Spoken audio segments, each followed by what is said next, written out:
But the one thing she could do without any hassle was cook. She'd leave food on people's fence posts at the start of their dirt driveways, and they'd wave at us the next day as she was taking me to school. She'd help start small local restaurants in the area, then talk about starting her own. Hell, she even filled the fridge with 6 dessert dishes the night she died.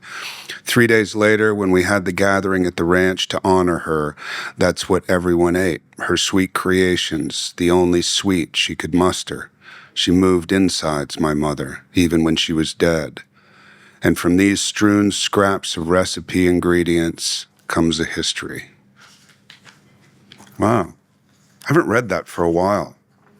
It's funny because I thought of this on the way over here, which I never do. I never prep for interviews or podcasts or any of it.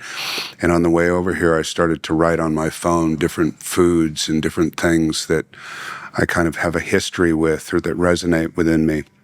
And then that moment of banoffee, that's what she made the night before, banoffee and key lime pie in these rectangular glass trays. And there were 6 of them, and those were the desserts for the gathering. Yeah. Food and music bring back memories, doesn't it? Right? You hear a song and you know where you were when you heard it. It's one of those things with books that I'll say that it's like the one thing that I've heard compliment about the writing is that it's very vivid. And my mother lived very vivid. And you go, what is it about that? With music, what you just said, with food, there's been these things in my life that have been extremely vivid. Can you tell about the early days?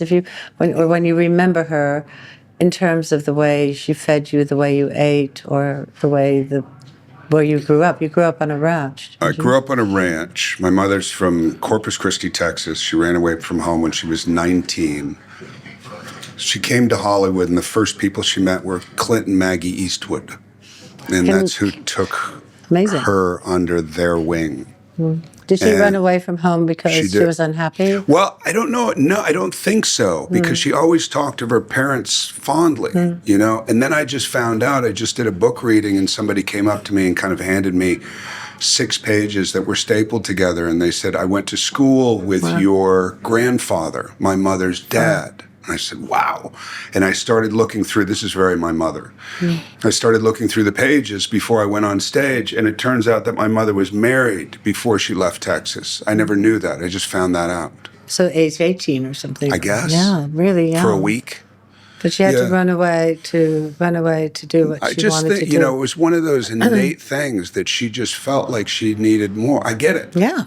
And maybe she ran away from her husband, age 18. No? I don't know. I just think she needed more vivid. Yeah. She needed more music. She needed more food. She needed more something. So when she came to LA, I think that it was what she was looking for, but I also think it was overwhelming. Yeah. So she started, I think, sleeping with a bunch of married guys, and she was, religious, and she'd been, told to go to church all the time. And so then she came to LA, she starts getting into this Hollywood thing, and then she ended up taking some pills and driving into parked cars, and she got kind of hauled off to Camarillo State Hospital, which was the local funny farm. She wanted to be an actor? No. Oh, she didn't want to act? No, had no interest. I see. No. Did you know what she wanted? Did she? Animals were always her thing. So she started a wildlife waystation. She met my dad. She was assistant casting the series of her Batman. And my dad did an episode of Batman. So that's when they met. But they got married 12 days after they met. Wow.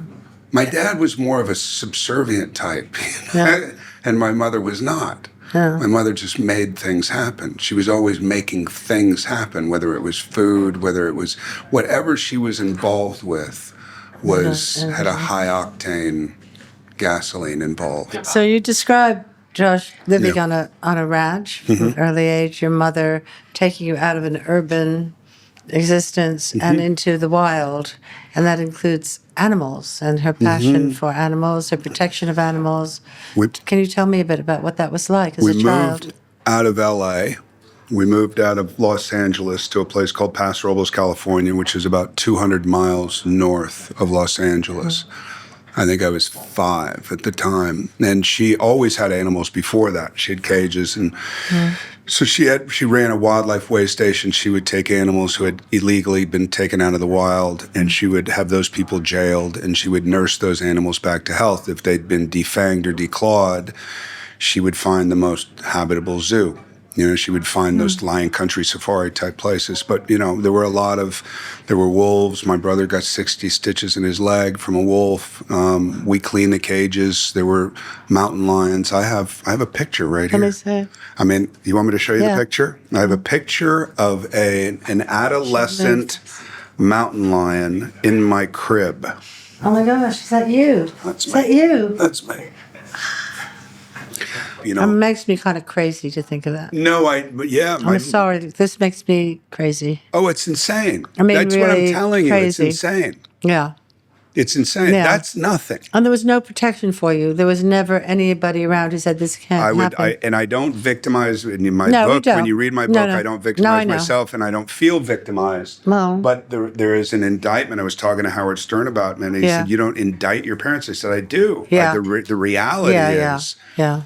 They're incredibly irresponsible because that was the least of it. We had to clean those cages. Yeah. You go in there at 8 years old and you have a rake and you're looking at a wolf in the eye. But if you look down too much, it's going to see you as prey and weak. But if you confront too much, it's going to see it as a confrontation and attack.